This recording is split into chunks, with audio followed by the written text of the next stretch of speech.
Can you see with just a little bit of brain damage, you're going to have memory problems? You will ask these people, what happened? You got the police report. And you ask them what happened, and they'll leave out gaps. Or you'll ask them, when were you here? Diane Malbon has two good things you might want to write down. She says, these are 10-second kids in a 1-second world. Processing pace. These are 10-second kids in a 1-second world. And she also says, think younger, much younger.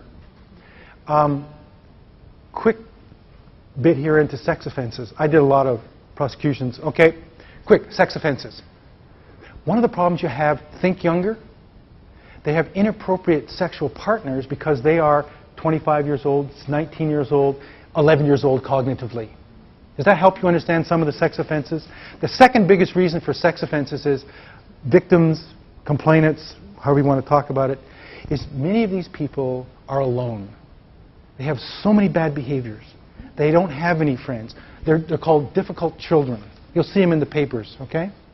Many of these children give sex because for those few minutes they have friends. Do you understand what I'm saying? Do you understand what I'm referring to? Okay, that's a very difficult social question. It's not okay in any culture, any time, for anybody to have sex with a 10-year-old girl. Okay? But stand in her shoes. She's severely alcohol-affected brain.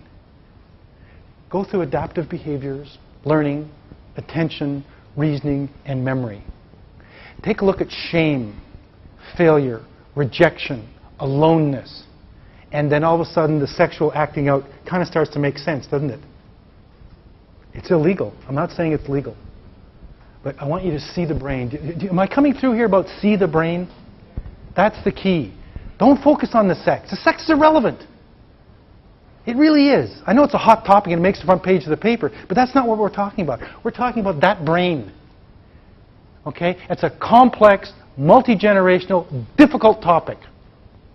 And it's a result of alcohol. Am I making any sense there? Now I'm just about done, right, Joel? I've been blathering on and on and on and on and on. Oh, another 2.5 minutes. Any questions? Anything I've kind of like skipped over? Janet has a few minutes in the end, so just give Janet a couple of minutes. Any questions? Yes? I was wondering, since Canada's a leader in fetal alcohol syndrome, is it part of the diagnostic, I don't know what you call it, classification in schools in Canada? Here's some bad news. 7 years ago, I had the chief forensic psychiatrist for the province of British Columbia on the witness stand. And I said a bunch of questions, and she said, in my 37 years as a psychiatrist, I have never diagnosed a case of fetal alcohol. And I've discussed the matter with my colleagues at the Forensic Institute, and neither have they. Well, it gets worse. And I said to her, well, have you read the 1982 diagnostic guide from Dr. Claren? No. Have you read the 1984 diagnostic guide from Dr. Claren? And I went up to 1991.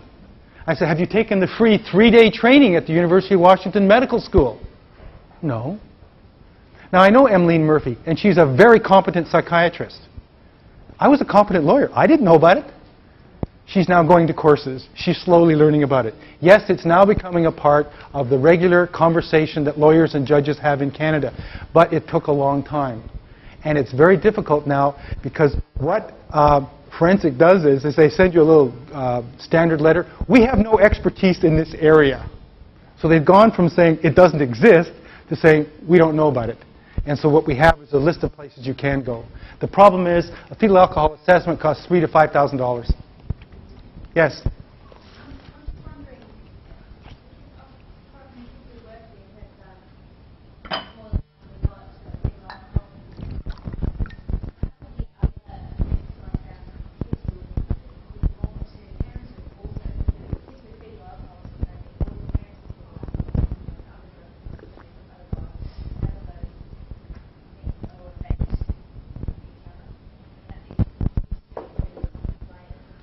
Yes.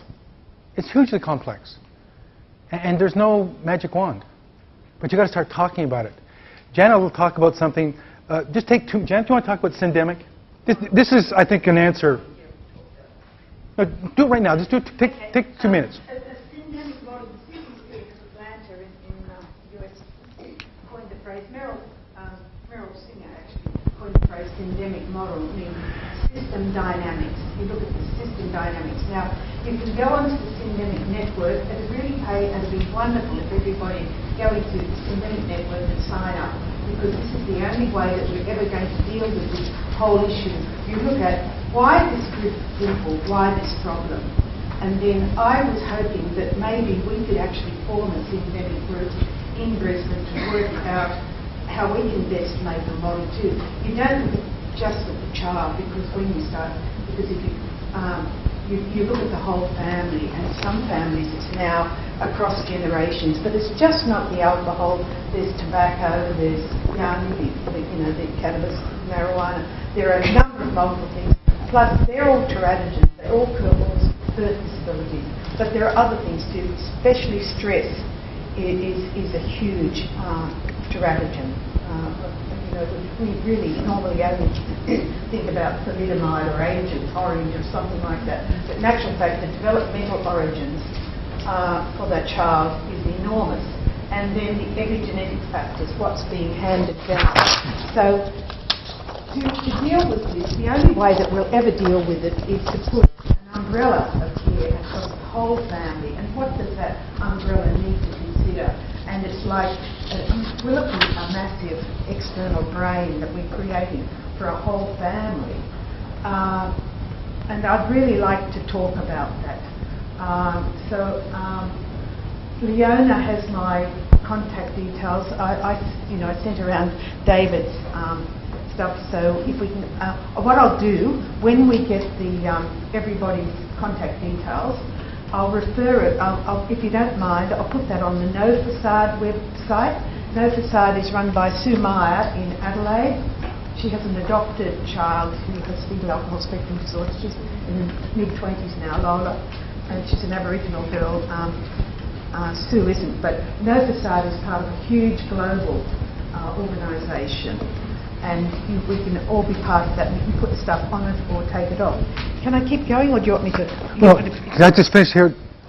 I hope you get this, because every probation officer knows this. Every probation officer knows you give me 5 or 6 kids, there will be no problems. Okay, but they've got 75 or 100 on their plate. And so what she's talking about is, I'm going to talk about multi-sector problem. You got to look at what's going on here with money, what's going on with homelessness, what's going on here with addiction. You know all this stuff.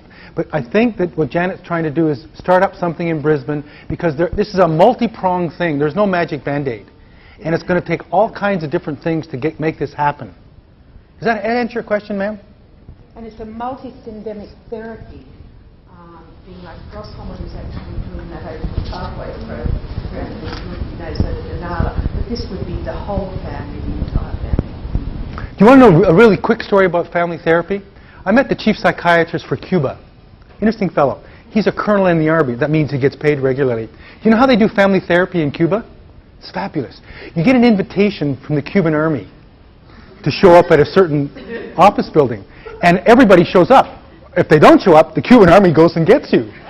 And so he has sometimes 15 or 25 people in a room, the neighbors, the cousins, the mothers, the uncles, and they have 4 or 5 sessions. Right now, thank you very much. And it's it works in Cuba because Cuba has no money. The Americans have just done it to them. But what he does is, it's really amazing. And these sessions are all day. And they sit down and they thrash it out. And if they find out we really need this person, he picks up the phone and some Cuban soldier goes and gets them. And you can kind of laugh, right? But they don't have money to do it the other way. And he says it's unbelievably successful. And he gives papers like this at international conferences. And when I talked to him, he wanted to talk about jazz. That's what his expertise was.